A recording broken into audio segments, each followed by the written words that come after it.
ମା ଆମେ ଆଲୋଚନା କରିବା ମାତୃରଚନାବଳୀ ଭାଗ 10 ଜ୍ଞାନ 163। ପ୍ରଭୁ କହୁଛନ୍ତି କଠୋର ଭାବରେ କୌଣସି ନିୟମକୁ ପାଳନ କରିବାର ଶକ୍ତି ତାହା ହେଉଛି ସ୍ୱାଧୀନ ଜୀବନର ଅସଲ ଭିତ୍ତି। ତେଣୁ ସବୁ ସାଧନା ମାର୍ଗରେ ଆପଣା ଦିବ୍ୟ ସତ୍ତାର ପରିପୂର୍ଣ୍ଣ ମୁକ୍ତି ଭିତରକୁ ଉତ୍ତୋଳିତ ହୋଇଯାଇପାରିବା ପୂର୍ବରୁ ଆତ୍ମାକୁ ଆପଣାର ନିମ୍ନତର ସତ୍ତା ଗୁଡ଼ିକର ସ୍ତରରେ ରହିଥିବା ବିଧାନଟିକୁ ସହ୍ୟ କରିବାକୁ ଓ ପୂରଣ କରିବାକୁ ପଡ଼ିବ।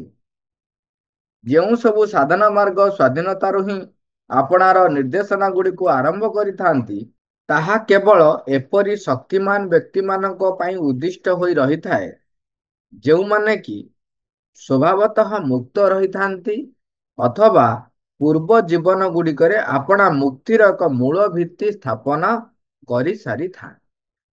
ଜ୍ଞାନ 164।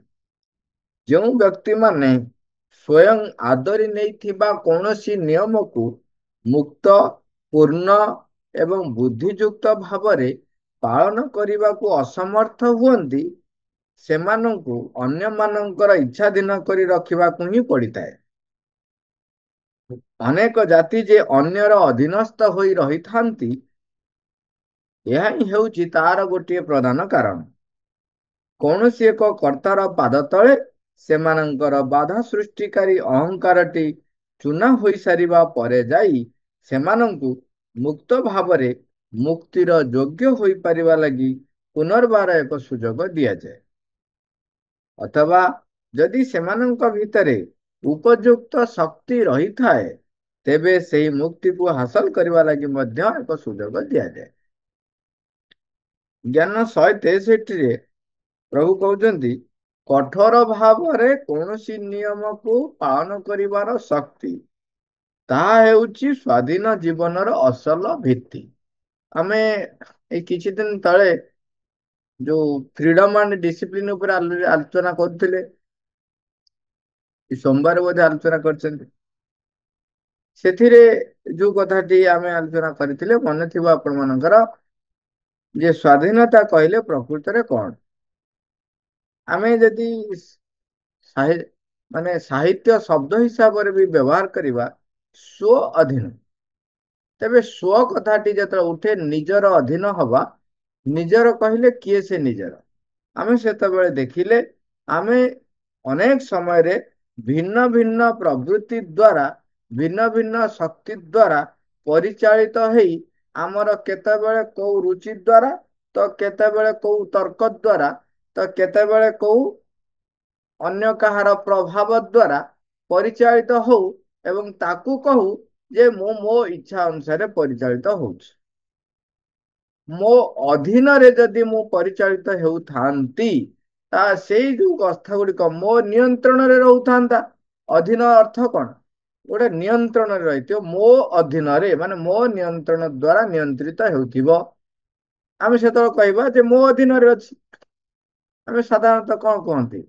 ସିଏ ତା ଅଧୀନରେ କାମ କରୁଛି, ତାମାନେ ସେ ଯାହା କହିବେ ସେୟା କରୁଛି। ତେଣୁ ସେଇ ଯୋଉ କାର୍ଯ୍ୟ ଗୁଡାକ ଆମେ କହୁ ଯେ ମୋ ଇଚ୍ଛା ଅନୁସାରେ ମୁଁ କରିବାକୁ ଚାହେଁ, ପ୍ରକୃତରେ ତମର ତା ଉପରେ ନିୟନ୍ତ୍ରଣ ଥାଏ କି? ସେହି ସମୟରେ ନିୟନ୍ତ୍ରଣ ସମ୍ଭବ ହେଇପାରିବ ଯୋଉ ବ୍ୟକ୍ତି ମାନେ ନିଜେ ନିୟମକୁ ପାଳନ କରିବା ପାଇଁ, ପୁଣି କହୁଛନ୍ତି କଣ, କଠୋର ଭାବରେ ନିୟମ ପାଳନ କରିବା ପାଇଁ ତମର ଯଦି ଶକ୍ତି ରହିଛି, ତାହେଲେ ତମେ ସ୍ୱାଧୀନ ଜୀବନର ଅସଲ ଭିତ୍ତି ପାଇବା ପାଇଁ ଯୋଗ୍ୟ। ଆଉ ସେଇଟା ହିଁ ହଉଛି ଜୀବନର ଅସଲ ଭିତ୍ତି। କେତେବେଳେ ହବ ନା ଯେତେବେଳେ କଠୋର ଭାବରେ କୌଣସି ନିୟମକୁ ପାଳନ କରିବାର ଶକ୍ତି ତୁମ ପାଖରେ ରହିଛି।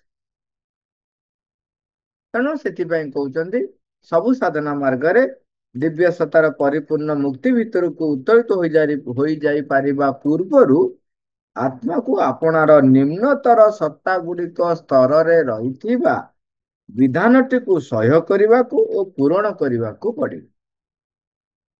ନହେଲେ କଣ ହଉଛି, ଆପଣ ତାକୁ କେତେ ଦିନ ଧରି ଚାପିକି ରଖିବେ। ତେଣୁ କଣ ହଉଛି ନା ଆମେ ଯାହା ପ୍ରାପ୍ତ କରୁ ତାହା ସ୍ଥାୟୀ ହୋଇପାରେ ନାହିଁ ଏବଂ ପରିପୂର୍ଣ୍ଣ ପୂର୍ଣ୍ଣାଙ୍ଗ ରୂପ ଗ୍ରହଣ କରିପାରେ ନାହିଁ। କାହିଁକିନା ଯାହାକୁ ଯାହାକୁ ଆପଣ ଚାପିକି ରଖିଥିବେ, ଦ ଡେ ୱିଲ୍ କମ୍ ବା ଦ ଟାଇମ୍ ୱିଲ୍ କମ୍, ସିଏ କଣ ହବ ହଠାତ୍ ବାହାରକୁ ଆସିବ। ଏବଂ ସେତେବେଳେ ଆମେ ଯେତେବେଳେ ଅନ୍ୟ ଯୋଉମାନେ ସେ ବ୍ୟକ୍ତିକୁ ଦେଖୁଥିବେ କହିବେ କଣ ହେଲା, ଏତେ ବଡ ମହାନ ବ୍ୟକ୍ତି ଏମିତି କାର୍ଯ୍ୟ କରୁଛନ୍ତି, ବା ତାଙ୍କର ଚେତନାର ସ୍ତର ଏଇଆ। ସେତେବେଳେ ସେମାନେ ଭୁଲି ଯାଆନ୍ତି ଯେ କୋଉ ଚେତନା ସ୍ତରରେ ଥିଲେ। ଭୁଲି ଯିବା କଥା ଏଠି ପଡୁନି, ସାଧାରଣ ବ୍ୟକ୍ତି ଭୁଲି ଯିବା ବା ଭୁଲି ନ ଯିବା କଥା ନାହିଁ। କଥାଟି ଯଦି ଆମେ ବ୍ୟକ୍ତିଗତ ଭାବରେ ଦେଖିବା, ସେଇ ବ୍ୟକ୍ତି ସାଧନାର ତୀବ୍ର ପ୍ରୟାସ ଫଳରେ ଭଗବାନଙ୍କୁ ବି ପ୍ରାପ୍ତ କରିଥାଇପାରେ, କରିଥାଇ ଆମେ ବି ଦେଖିଛନ୍ତି ଭଗବାନଙ୍କୁ ପ୍ରାପ୍ତ କେତେ କରିଛନ୍ତି। କିନ୍ତୁ ତାପରେ ପୁଣି ତାଙ୍କର ନିମ୍ନ ଚେତନାରୁ ଏକ ପ୍ରବୃତ୍ତି ଉପରକୁ ଆସିଛି ଏବଂ ସେମାନେ ତା ଦ୍ୱାରା ମଧ୍ୟ ବଶବର୍ତ୍ତୀ ହୋଇଛନ୍ତି। ତେଣୁ ସେ ସବୁରେ ଯେ ପର୍ଯ୍ୟନ୍ତ ଆପଣ ପୂର୍ଣ୍ଣାଙ୍ଗତା ଆଣିନାହାନ୍ତି, ତେବେ ଅନ୍ୟ ସବୁ କିଛି ତାହା ସ୍ଥାୟୀ ହେଇ ରହିପାରେ ନାହିଁ, ଯେତେ ବଡ ଉପଲବ୍ଧି ହେଇଥାଉ ନା କାହିଁକି। ସେ କହୁଛନ୍ତି ଯେଉଁ ସବୁ ସାଧନା ମାର୍ଗ ସ୍ୱାଧୀନତାରୁ ହିଁ ଆପଣାର ନିର୍ଦ୍ଦେଶନା ଗୁଡିକୁ ଆରମ୍ଭ କରିଥାନ୍ତି, ତାହା କେବଳ ଏପରି ଶକ୍ତିମାନ ବ୍ୟକ୍ତିମାନଙ୍କ ପାଇଁ ଉଦ୍ଦିଷ୍ଟ ରହିଥାଏ, ଯେଉଁମାନେ କି ଦେଖନ୍ତୁ ଶକ୍ତିମାନ ବୋଲି କିଏ ସେ? ଶକ୍ତିମାନ ମାନେ ଶକ୍ତିର ଅଧିକାରୀ ହେଇଥିବେ। ଶକ୍ତିର ଅଧିକାରୀ କିଏ ହେଇପାରିବେ? ତାମାନେ ତାର ନିୟନ୍ତ୍ରଣରେ ସେ ଶକ୍ତି ରହିବ। ତ କହୁଛନ୍ତି କିଏ ସେ? ନା ଯେଉଁମାନେ କି ସ୍ୱଭାବତଃ ମୁକ୍ତ ରହିଥାନ୍ତି। ଆମର ଯଦି ସାଧାରଣ ଭାବରେ ଆପଣ ମାନେ ଦେଖିବେ, ଆମେ ଅନେକ ସମୟରେ ଆସକ୍ତି ଯୁକ୍ତ ହେଇକି ରହିଥାନ୍ତି। ଅନେକ ସମୟ ଆଟାଚମେଣ୍ଟ ଆମ ପାଖରେ ରହିଥାଏ, ଭିନ୍ନ ଭିନ୍ନ ଭାବରେ, ଭିନ୍ନ ଭିନ୍ନ ସ୍ଥାନରେ, ଭିନ୍ନ ଭିନ୍ନ କାର୍ଯ୍ୟରେ, ସବୁ ଜାଗାରେ ଆମେ ଆଟାଚ ହେଇକି ରହିଥାଉ। ଆମେ ପ୍ରଥମତଃ ଆଟାଚ ହେଇକି ଥାଉ ଆମର ଜନ୍ମ, ଯୋଉ କହନ୍ତି ରକ୍ତର ବନ୍ଧନ, ସେଠି ଆଟାଚ ହେଇକି ଥାଉ। ତାପରେ ମୋର ନିଜସ୍ୱ କେତେ ଗୁଡିଏ ସାମର୍ଥ୍ୟ ଶକ୍ତି, ମୋର ଏଇଟା ହଉଛି କ୍ୱାଲିଟି, ତା ପାଖରେ ଆମେ ଆଟାଚ ହେଇଥାଉ। ଏତେ ଗୁଡେ ତଥ୍ୟ ରହିଛି ବା ଏତେ ଗୁଡିଏ ଯୋଉ ଜ୍ଞାନ ରହିଛି, ତା ପାଖରେ ଆମେ ଆଟାଚ ହେଇକି ରହିଥାଉ। ମୋର ଏତେ ବର୍ଷର ଅଭିଜ୍ଞତା ରହିଛି, ତା ପାଖରେ ଆମେ ଆଟାଚମେଣ୍ଟ ହେଇଥାଉ, ଆଟାଚ ହେଇଥାଉ। ଏତେ ମୁଁ ଉପଲବ୍ଧି କରିଛି, ତା ପାଖରେ ଆମେ ଆଟାଚ ହେଇକି ଥାଉ। ତେଣୁ ସବୁ ଜାଗାରେ ସବୁ ସମୟରେ ଆମେ ଏଇ ଆସକ୍ତି ଯୁକ୍ତ ହେଇକି ରହିଥାଉ। ଯେତେବେଳେ ଆସକ୍ତି ଯୁକ୍ତ ହେଇକି ରହିଥାନ୍ତି, ତେବେ ଆପଣ ମୁକ୍ତ ହେଇନାହାନ୍ତି। ଆଉ ଯୋଉମାନେ ସ୍ୱଭାବ ଆସକ୍ତି ହେଇଛନ୍ତି ମାନେ ମୁକ୍ତ ହେଇନାହାନ୍ତି କାହିଁକି? ନା ଯଦି ଆସକ୍ତି ହେଇଛନ୍ତି, ତେବେ ତାରି ଦ୍ୱାରା ଆପଣ ପରିଚାଳିତ ହଉଛନ୍ତି। ତେବେ ଏଠି କଥା ଉଠେ, ଭଗବାନଙ୍କ ସହିତ ମୁଁ ଯେତେବେଳେ ସଂଯୁକ୍ତ ହେଇଯାଉଛି, ସେଇଟା ଆଟାଚମେଣ୍ଟ ନା ନାହିଁ। ଯେତେବେଳେ ଆମେ ପରମଙ୍କ ସହିତ ଭଗବାନଙ୍କ ସହିତ ଏକୀଭୂତ ହେଇଯାଉଛନ୍ତି, ଶାଶ୍ୱତ ସହିତ ଆମର ଏକାତ୍ମତା ସମ୍ଭବ ହବ, ସେତେବେଳେ ତାହା ବ୍ୟାପକ। ଶାଶ୍ୱତତା ହଉଛି କଣ? ତାହା ବ୍ୟାପକ ଏବଂ ତାହା ସବୁବେଳେ ପରିବର୍ତ୍ତନଶୀଳ, ତାହା ପୁଣି ଅଗ୍ରଗତିଶୀଳ। ତେଣୁ ଆପଣ ଆଟାଚମେଣ୍ଟ ହବାର ସମ୍ଭାବନା ନାହିଁ। କାହିଁକିନା କାଲି ଯୋଉଟା ସତ୍ୟ ଥିଲା, ଆଜି ସେ ସତ୍ୟ ଆଉ ନାହିଁ। ଏବେ ଯୋଉଟା ସତ୍ୟ ବୋଲି ପ୍ରତିଭାତ ହଉଛି, ଯେତେବେଳେ ଆମେ ଶାଶ୍ୱତ ସହିତ ଏକୀଭୂତ ହେଇଯିବୁ, ସେତେବେଳେ ଏଇଟା ହିଁ ପୁଣି ପରିବର୍ତ୍ତନ ହେଇଯାଇଥିବ ଏବଂ ସେ ସବୁ ପରିବର୍ତ୍ତନକୁ ସିଏ ଗ୍ରହଣ କରୁଥିବ ଏବଂ ସେ ସମ୍ବନ୍ଧରେ ତାର ପୂର୍ଣ୍ଣ ଜ୍ଞାନ ରହିଥିବ। ସେଇଥିପାଇଁ କହୁଛନ୍ତି ଏ ସଂସାରରେ ସବୁ କିଛି ପରିବର୍ତ୍ତନଶୀଳ, ଗୋଟିଏ ହଉଛି ଅପରିବର୍ତ୍ତନ, ଯୋଉଟା କି କେବେ ବି ପରିବର୍ତ୍ତନ ହୁଏ ନାହିଁ। ସେଇଟା ହଉଛି କଣ? ନା ପରିବର୍ତ୍ତନଟା ହବା ନିଶ୍ଚୟ। ତେଣୁ ସିଏ ହିଁ ଅପରିବର୍ତ୍ତନୀୟ। ତାମାନେ ପରିବର୍ତ୍ତନ ଯେ ନିଶ୍ଚୟ ସମ୍ଭବ ଏବଂ ସବୁବେଳେ ହବ, ଏଇଟା ହିଁ ହଉଛି ଅପରିବର୍ତ୍ତନୀୟ। ତାମାନେ ସବୁବେଳେ ପରିବର୍ତ୍ତନ ହେଇ ଚାଲିଥିବ। ଯେତେବେଳେ ଆମେ ଶାଶ୍ୱତ ସହିତ ଏକୀଭୂତ ହଉଛୁ, ସେତେବେଳେ ଆମ ଭିତରେ ଏତେ ବିସ୍ତାର, ଏତେ ବିଶାଳ, ମାନେ ହରିଜେଣ୍ଟାଲି, ଭର୍ଟିକାଲି ଏବଂ ସୋର୍ସ ସହିତ ଆମେ ଯେହେତୁ ସଂଯୁକ୍ତ ହେଇ ରହିଥାଉ, ତେଣୁ ପ୍ରତ୍ୟେକ ମୁହୂର୍ତ୍ତରେ ନିତ୍ୟ ପରିବର୍ତ୍ତନଶୀଳ ହେଇକି ଆମେ ରହିଥାଉ। ତେଣୁ ସେତେବେଳେ ଆମେ ସ୍ୱଭାବତଃ ମୁକ୍ତ ରହିଥାନ୍ତି ଏବଂ ସେଇମାନେ ହିଁ ହଉଛନ୍ତି ଶକ୍ତିମାନ। ଏବଂ ଆଉ କହୁଛନ୍ତି କଣ? ଅଥବା ପୂର୍ବ ଜୀବନ ଗୁଡ଼ିକରେ ଆପଣା ମୁକ୍ତିର ଏକ ମୂଳ ଭିତ୍ତି ସ୍ଥାପନ କରିସାରିଥାନ୍ତି। ଆ ପୂର୍ବରୁ କଣ ହେଇଛି ଦେଖନ୍ତୁ, ଜଣେ ମୁକ୍ତ ଏଇ ଜନ୍ମରେ ହେଇଛି, ଏ କଥାଟି କହୁଛନ୍ତି କଣ, ସ୍ୱଭାବତଃ ମୁକ୍ତ ହେଇକି ରହିଛି, ତାମାନେ ସିଏ ଅଲରେଡି ମୁକ୍ତ ଆତ୍ମା ଜନ୍ମଗ୍ରହଣ କରିଛି, କିମ୍ବା ଗତ ଜନ୍ମ ପରେ ସିଏ କଣ ଅଛି, ତାର ମୁକ୍ତି ସ୍ଥାପନ କରିସାରିଛି, ତାମାନେ ନିଜ ତପସ୍ୟା ବଳରେ ସିଏ ମୁକ୍ତି ଅର୍ଜନ କରିଛନ୍ତି। ସେଇ ବ୍ୟକ୍ତି ମାନେ ହଉଛନ୍ତି ଶକ୍ତିମାନ, ଏବଂ ସେଇମାନଙ୍କ ପାଖରେ କଣ ଥାଏ ନା ସେମାନେ ସ୍ଵାଧୀନତାରେ ହିଁ ଆପଣାର ନିର୍ଦ୍ଦେଶନା ଗୁଡ଼ିକୁ ଆରମ୍ଭ କରିଥାନ୍ତି। ସ୍ଵାଧୀନରୁ ମାନେ ନିଜ ଅଧୀନରେ ଥାନ୍ତି, ତେଣୁ ସେମାନେ କଣ କରିଥାନ୍ତି ନା ତାଙ୍କର ସାଧନା ମାର୍ଗ ସେଉଠୁ ଆରମ୍ଭ କରିଥାନ୍ତି। ଜ୍ଞାନ 164ରେ କହୁଛନ୍ତି, ଯେଉଁ ବ୍ୟକ୍ତି ମାନେ ସ୍ଵୟଂ ଆଦରି ନେଇଥିବା କୌଣସି ନିୟମକୁ, ଦେଖନ୍ତୁ ନିଜେ ଆଦରି ନେଇଛନ୍ତି ଯୋଉ ନିୟମ, ତାକୁ ମଧ୍ୟ ପାଳନ କରିବା ପାଇଁ ଯଦି ଅକ୍ଷମ, ତେବେ ସେ ଏପର୍ଯ୍ୟନ୍ତ ତାଙ୍କ ପାଇଁ ଆହୁରି ପ୍ରସ୍ତୁତି ବାକି ରହିଛି। ତେଣୁ ତାପରଟା କିନ୍ତୁ ଆଉ ଗୋଟେ କନସିକ୍ୱେନ୍ସ ତାଙ୍କୁ ଭୋଗ କରିବାକୁ ପଡେ, କଣ ନା ସେମାନଙ୍କୁ ଅନ୍ୟମାନଙ୍କର ଇଚ୍ଛାଧୀନ କରି ରଖିବାକୁ ହିଁ ପଡିଥାଏ। ତେଣୁ ସେମାନେ ଅନ୍ୟମାନଙ୍କର ଇଚ୍ଛାରେ ପରିଚାଳିତ ହଉଥାନ୍ତି। ଅନେକ ଜାତି ଯେ ଅନ୍ୟର ଅଧୀନସ୍ଥ ହୋଇ ରହିଥାନ୍ତି, ଏହା ହିଁ ହେଉଛି ତାର ଗୋଟେ ପ୍ରଧାନ କାରଣ। ଯେତେବେଳେ ମୋ ଉପରେ ଯୋଉ ମୁଁ ନିୟମ, ମୋ ଉପରେ ମୁଁ ଯଦି ମୋର କଣ ନିୟନ୍ତ୍ରଣ ନାହିଁ, ତେବେ ସ୍ୱଭାବତଃ ଆପଣ କାହା ଅଧୀନରେ ହିଁ ରହିଥିବେ ଏବଂ ରହିବେ ମଧ୍ୟ, ଏବଂ ଆପଣଙ୍କୁ ସେଇଟା ଭଲ ଲାଗେ ଯେ କାହା ଅଧୀନରେ ରହିବାକୁ। ଆମେ ଚେତନାର ବିଭିନ୍ନ ସ୍ତରରେ ଥିବା ଲୋକଙ୍କୁ ଦେଖିଛୁ, ଯୋଉମାନଙ୍କରି ଯୋଉମାନଙ୍କରି ବି ନିଜସ୍ୱ ମେରୁଦଣ୍ଡ ବୋଲି କିଛି ନଥାଏ, ଯୋଉଟା ଆମେ ସାଧାରଣ ଭାବରେ କହୁଛୁ, ସେଇଟା ବି ସେମାନଙ୍କର ନଥାଏ। ସେମାନେ ଯୁଆଡେ ବର୍ଷା ସିଆଡେ ଛତା, ବା ଆଜି ଯଦି ମୁଁ ତାଙ୍କ ପାଖରେ ଏକ ଉତ୍ତମ ଭାବପ୍ରବଣତା ଯୁକ୍ତ ପରିପ୍ରକାଶ କଲି, ତେବେ ସାଙ୍ଗେ ସାଙ୍ଗେ ସେ ମୋ ଆଡକୁ ଢଳି ଯାଇପାରନ୍ତି। ଅନେକ ବର୍ଷ ଧରି ଯାହା ପ୍ରତି ଢଳିଥିବେ, ସାଙ୍ଗେ ସାଙ୍ଗେ ତାକୁ ବଦଳିକି ତମ ଇଚ୍ଛାଧୀନ ହେଇଯିବ, ତମର ଅଣ୍ଡରେ ରହିବ। ଏ ପ୍ରକାର ସମ୍ଭବ ହେଇପାରେ, କିମ୍ବା ଆଉ ଗୋଟେ ପ୍ରକାର ରହିଛି, ଯଦି ମୁଁ ଯୁକ୍ତି ମାଧ୍ୟମରେ ତାଙ୍କୁ, କେତେ ଜଣ ଥାନ୍ତି ଯୋଉମାନେ ମନରେ ଟିକେ ମନ ପ୍ରଧାନ, ସେମାନେ ମନରେ ବୁଝିବେ, ତାଙ୍କର ଟିକେ ଟିକେ ନଲେଜ ହେଇଗଲାଣି, ତାଙ୍କୁ ଯୁକ୍ତି ତର୍କରେ ଯଦି ତମେ ହରେଇ ଦେଲ, ତେବେ ସାଙ୍ଗେ ସାଙ୍ଗେ ସେ ତମ ଅଧୀନସ୍ଥ ହେଇଯିବେ। ତେଣୁ ସେମାନେ କଣ ହେଇଥାନ୍ତି ନା ଅନ୍ୟମାନଙ୍କର ଅଧୀନ ସବୁବେଳେ ହେଇକି ରହିଥାନ୍ତି। ସେଥିପାଇଁ କହୁଛନ୍ତି, କୌଣସି ଏକ କର୍ତ୍ତାର ପାଦ ତଳେ ସେମାନଙ୍କର ବାଧା ସୃଷ୍ଟିକାରୀ ଅହଙ୍କାରଟି ଚୂନା ହୋଇସାରିବା ପରେ ଯାଏ ତାଙ୍କର ସବୁ ସେଠି ଅହଙ୍କାର ସେଠି ଚୂନା ହେଇଯାଇଥାଏ, ଆଉ ସେଠି ନାହିଁ, ସେ ତାଙ୍କର ଅଧୀନସ୍ଥ ହେଇକି ରହିଥାନ୍ତି। ସେମାନଙ୍କୁ ମୁକ୍ତ ଭାବରେ ମୁକ୍ତିର ଯୋଗ୍ୟ ହୋଇପାରିବା ଲାଗି ପୁନର୍ବାର ଏକ ସୁଯୋଗ ଦିଆଯାଏ। ଦେଖନ୍ତୁ, ଆଉ ଗୋଟେ ମଜା କଥା ଦେଖିବେ, ବ୍ୟକ୍ତି ଚେତନାର ଏମିତି ଏକ ସ୍ତରରେ ଥାଏ, ସିଏ ଯାହା ଅଧୀନରେ ବି ଥାଏ, ତାକୁ ନେଇକି ବି ସେ ଅହଙ୍କାର, ମାନେ ବା ଗର୍ବିତ ଅନୁଭବ କରେ। ସେହି ସିଏ ଚୂର୍ଣ୍ଣ ହବା ଦରକାର। ତାମାନେ ସିଏ ଅନୁଭବ କରିବା ଦରକାର, ମୁଁ ଏବେ ବି ଅନ୍ୟ ଶକ୍ତି ଦ୍ଵାରା, ଅନ୍ୟ ବ୍ୟକ୍ତି ଦ୍ଵାରା ପ୍ରଭାବିତ ହେଇ ଚାଲିଛି। ସେଇ ଅନୁଭବ ତାର ଆସିବା ଦରକାର। ସେଇ ଅହଙ୍କାର ଚୂର୍ଣ୍ଣ ହେଲେ ହିଁ ସେ ଅନୁଭବ ଆସିବ, ନହେଲେ ସେ ଅହଙ୍କାର ପରିଚାଳିତ ହେଇ ଚାଲିଥିବ। ମାଙ୍କୁ ପ୍ରଶ୍ନ କରାଯାଇଛି, କେତେକ ସାଧନା ମାର୍ଗ ସ୍ଵାଧୀନତାରେ ହିଁ ଆରମ୍ଭ କରନ୍ତି ବୋଲି ଏଠାରେ ଶ୍ରୀ ଅରବିନ୍ଦ ଯାହା କହିଛନ୍ତି, ସେଗୁଡିକ କେଉଁ ସାଧନା ମାର୍ଗ?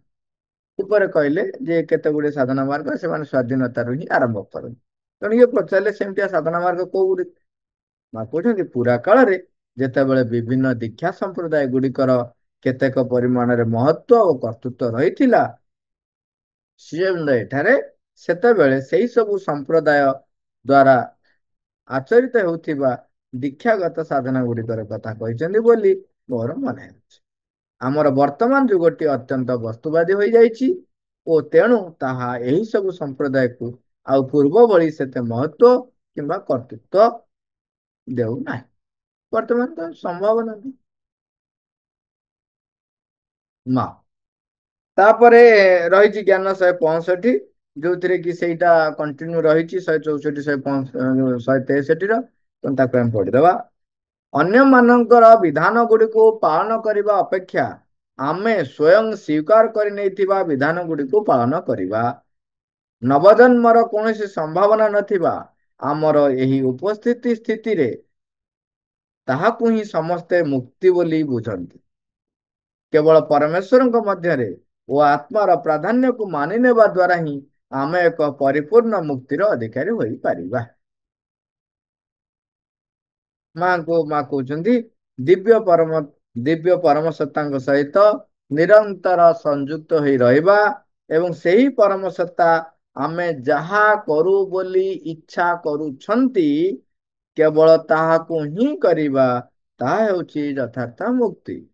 आमे एक्चुअली सेठी जेहेतु पहुंची नाहु आमको एबे भी लागुची जे आमे बोधे सेठी गला परे पुणी तांको बसतारे रही जीवु पुणी तांको अधीन रे रही जीवु सेथिपई जे केई कहंती जे मु भगवान को जो चाहूची सेटा को आपण अभिप्सा काई कहउछन सेटा काई कामना वासना हबो नै कामना वासना रे आउ भगवान को अभिप्सा करने भितर फरक रोची आपण कामना वासना रे जेतेबेले चाहूचंदी कौन सी जिनस बा ता कहउचंदी ताकू देखिबे ताकू प्राप्त हो सारला परे आपण सेतिकिरे सीमित न रही पुणी आउ अधिक ता ठारू एटा सेटा थाए किंबा ताकू नेकरी आपण भिन्न भिन्न कन्सिक्वेंस रो सम्मुखीन होबाकू पड़े किंतु जेतेबेले आमे भगवान को प्राप्त करिया को चाहूचु सेटा को अभिप्सा काहे कुआ जाए ना जेतेबेले आमे भगवान को प्राप्त करिबा आमर ज्ञानर उत्स खोली जाइथिबो शक्तिर सामर्थ्य वृद्धि पाई जाइथिबो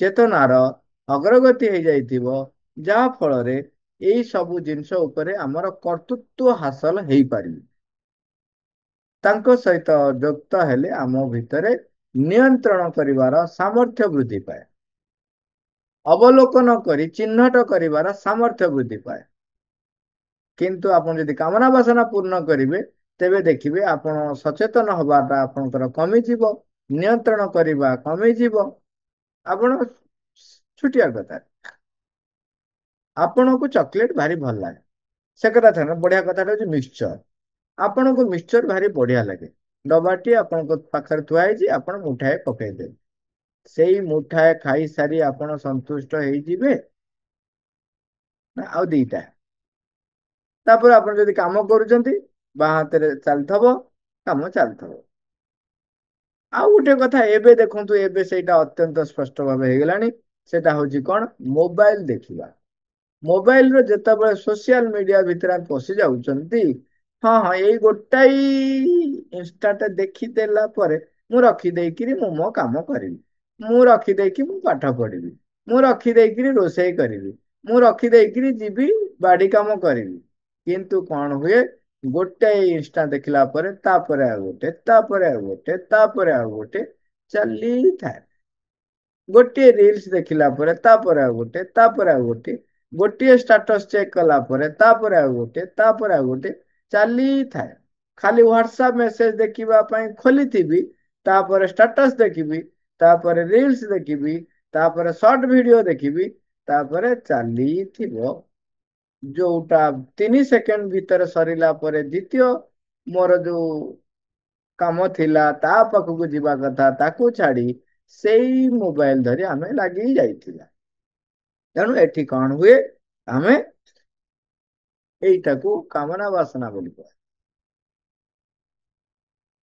तेणु परमात्मा सहित निरंतर संयुक्त ही रहिबा एवं सही परम सत्ता जहा इच्छा करुचंदी ताहा मु करे सेटा को ही होची यथार्थ मुक्तिर लक्षण व यथार्थ मुक्ति मात्र सेही स्थिति रे जाई पहुंचीबा पूर्वरु आपणा उपरे कर्म एवं आचरणर एक उच्चतर विधान को स्वीकार कराई ने जेहेतु मु से पर्यंत पहुंची नाही तुम ता पूर्वरु निज उपरे निजे एक नियम एक श्रृंखला मते रखा पड़ो कौन से श्रृंखला केमती रखिए जोटा उच्चतर विधान को स्वीकार कर आमे साधारणतः कौन हो आमर अहं को परिपुष्ट करने ताकू ମାନିଲା ଭଳିଆ କାମ କରୁ। ଆପଣ ଦେଖିବେ ସେମାନଙ୍କ ମୁଣ୍ଡ ସବୁବେଳେ ସେଇଥିରେ ଖଟୁଥାଉ, କେମିତି ମତେ ଲୋକ ମାନିବେ, ମୁଁ ରହିବି ଫ୍ରଣ୍ଟରେ। ସେମାନେ ସେଇ ପ୍ରକାରର ଆପଣ ଦେଖିବେ ପ୍ଲାନିଂ କରୁଥିବେ। ଆପଣ ଆମେ ଦେଖୁଛନ୍ତି, ଦେଖନ୍ତୁ, ଭଗବାନଙ୍କୁ ନେଇକି ବଞ୍ଚିବା ଏତେ ସହଜ ବେପାର ନୁହେଁ। କାହିଁକି ନା ତା ପାଖରେ ପହଞ୍ଚିବା ପାଇଁ ହେଲେ ନିଜର ମାନ ସମ୍ମାନ, ନିଜର ପ୍ରତିପତ୍ତି, ନିଜର ଗୋଟେ ସମ୍ମାନ ବୋଧ, ଗୋଟେ ଦାମ୍ଭିକତା ଏବଂ ଆଦୃତତା, ମତେ ସମସ୍ତେ ଆଦୃତ କରିବେ, ତା ପଛରୁ ଏତେ ଆମେ ଦୌଡିଥାଉ, ତା ଭିତରୁ ବାହାରିବା ଏତେ ସହଜ ହୁଏ। ସେଇଥିପାଇଁ କହୁଛି ନା, ଆପଣା ଉପରେ କର୍ମ ଏବଂ ଆଚରଣର ଏକ ଉଚ୍ଚତର ବିଧାନକୁ ସ୍ୱୀକାର କରାଇ ନେବା ଓ ଅନ୍ୟମାନଙ୍କର ନିୟମକୁ ଅଥବା କୌଣସି ନୈତିକ ତଥା ସାମାଜିକ ପରମ୍ପରାକୁ ମାନିବା ଅପେକ୍ଷା ବରଂ ବିବେକର ସହିତ ସେଇ ବିଧାନର ପାଳନ କରିବା, ନିଜ ଉପରେ ନିଜେ ନିୟନ୍ତ୍ରଣ ରଖିବା ପାଇଁ ନିଜେ ଶୃଙ୍ଖଳା ତିଆରି କରିବା, ଉଚ୍ଚତର ବିଧାନକୁ ସ୍ୱୀକାର କରି ତା ସହିତ କିନ୍ତୁ ଆଉ ଗୋଟେ ଆଡ୍ କଲେ କଣ, ତଥାକଥିତ ଯୋଉ ନୈତିକ ତଥା ସାମାଜିକ ପରମ୍ପରା କୁ ମାନିବା ଅପେକ୍ଷା, ତାକୁ ଖାଲି ସେମିତି ମାନିବା ଅପେକ୍ଷା ବରଂ ବିବେକର ସହିତ ସେଇ ବିଧାନର ପାଳନ କରିବା। ବିବେକର ସହିତ ତାକୁ ଟିକେ ତାର ଉତ୍ସ କଥା ଦେଖିବେ। ଆପଣ ଆଜି ଏକାଦଶୀ ଉପାସ ବୋଲି ଏହା କରୁଛନ୍ତି, ପ୍ରକୃତରେ ଏକାଦଶୀ ଉପବାସ କଣ? ଏକ ଦିଶି, ତାମାନେ ସେ ସମୟରେ କେବଳ କୃଷ୍ଣଙ୍କ କଥା ଛଡା ମତେ ଆଉ କିଛି ଦେଖାଯିବ ନାହିଁ। କୃଷ୍ଣଙ୍କ ନାମ ଜପ ଛଡା ମତେ ଆଉ କିଛି ଦେଖାଯିବ ନାହିଁ। କୃଷ୍ଣଙ୍କ କଥା ଭାବିବା ଛଡା ଆଉ କୌଣସି ଭାବନା ମୋ ଭିତରକୁ ଆସିବ ନାହିଁ। କୃଷ୍ଣଙ୍କ ବିଷୟରେ ଚିନ୍ତା କରିବା ଛଡା ଅନ୍ୟ କୌଣସି ଚିନ୍ତା ମୋ ପାଖରେ ପଶିବ ନାହିଁ। ସେତେବେଳେ ସେଇଟା ଏକାଦଶୀ ହବ। ନାଇଁ ଯେ ମୁଁ କିଛି ଖାଇ ନାହିଁ, କିନ୍ତୁ ରବେଇ ଖବେଇ ହଉଛି, ଆକୁ ଗାଳି ଦେଲିଣି ତାକୁ ଗାଳି ଦେଲିଣି, ଆକୁ ଏକାଦଶୀ ଟିକେ ସରିଯାଉ, ସେ ଖାଇବାଟା କଣ ସିଆଡେ ନେଇଯାଉଛି, ରଖେ ମ, ମୁଁ ସରିଗଲେ ମୁଁ ଖାଇବି ନାହିଁ ତାକୁ। ସେଇଥିରେ ଆପଣ ମଜି ରହୁଛନ୍ତି। ତେଣୁ ତାକୁ ମାନିବା, ସାମାଜିକ ପରମ୍ପରାକୁ ସେମିତି ମାନିବା ଅପେକ୍ଷା ବିବେକର ସହିତ ସେଇ ବିଧାନର ପାଳନ କରିବା, ଏହାକୁ ହିଁ ଅଧିକ ଭଲ ବୋଲି କୁହାଯାଇପାରିବ। Mark 1 October 1969। ଆଉ ଗୋଟେ ପାରାଗ୍ରାଫ, ଗୋଟେ ପ୍ରଶ୍ନ, ଗୋଟେ ଉତ୍ତର। ଆମେ ଯେତେବେଳେ ଗୋଟିଏ ଗୋଷ୍ଠୀରେ ବାସ କରୁଥାଉ, ସେତେବେଳେ ଅନେକ ସମୟରେ ଆମେ ନିଜ ପାଇଁ ସ୍ୱୟଂ ଯେଉଁ ଶୃଙ୍ଖଳାର ପାଳନ କରିବା ଲାଗି ଇଚ୍ଛା କରୁଛୁ, ତାହା ପରିବର୍ତ୍ତେ ଆମ ଉପରେ ଅନ୍ୟମାନଙ୍କ ଦ୍ୱାରା ଲଦା ଯାଉଥିବା ନିୟମ ଗୁଡ଼ିକ ପାଳନ କରିବା ଆମ ଲାଗି ଆବଶ୍ୟକ ହୋଇପଡେ ନାହିଁ କି? ମୁଁ ମୋ ପାଇଁ ଗୋଟେ ଶୃଙ୍ଖଳା ରଖିଛି, ଠିକ ଅଛି, କିନ୍ତୁ ଅନ୍ୟମାନଙ୍କ ନିୟମ ଦ୍ୱାରା ମୁଁ ବାନ୍ଧି ହେଇଯାଏ ନାହିଁ କି? ପାଳନ କରିବା ଆବଶ୍ୟକ ନାହିଁ କି, ହୋଇ ପଡେ ନାହିଁ କି? ଏଇଟା ହଉଛି ପ୍ରଶ୍ନ। ମା ତାର ଉତ୍ତର କହୁଛନ୍ତି, ଏହା ଅତ୍ୟନ୍ତ ସ୍ପଷ୍ଟ କଥା ଯେ ଯଦି ତୁମେ କୌଣସି ଗୋଷ୍ଠୀରେ ବାସ କରିବାକୁ ସ୍ୱୟଂ ପସନ୍ଦ ଅର୍ଥାତ ଗ୍ରହଣ କରିନେଇଛ, ଗୋଟେ ଗୋଷ୍ଠୀ, ଗୋଟେ କମ୍ୟୁନିଟି ଭିତରେ ତମେ ରହିବା ପାଇଁ ନିଜେ ସ୍ଥିର କରିଛ, ତେବେ ତୁମକୁ ସେଇ ଗୋଷ୍ଠୀର ନିୟମ ଗୁଡ଼ିକୁ ଅବଶ୍ୟ ମାନିବାକୁ ପଡିବ। ତମେ ଯଦି ନିଜେ ଗ୍ରହଣ କରିଛ ଯେ ମୁଁ ଏଇ ଗୋଷ୍ଠୀରେ ବା ଏଇ ସମାଜରେ ରହିବି, ତେବେ ସେଇ ସମାଜର ବା ସେଇ ଗୋଷ୍ଠୀର ନିୟମକୁ ତମକୁ ପାଳନ କରିବାକୁ ପଡିବ। ତା ନହେଲେ ତମେ ସେଇ ଗୋଷ୍ଠୀରେ ବିଶୃଙ୍ଖଳା ଏବଂ ବିଭ୍ରାନ୍ତି ଲାଗି ହିଁ ଏକ ଉପାଦାନ ରୂପେ କାର୍ଯ୍ୟ କରିବାକୁ ପଡିବ।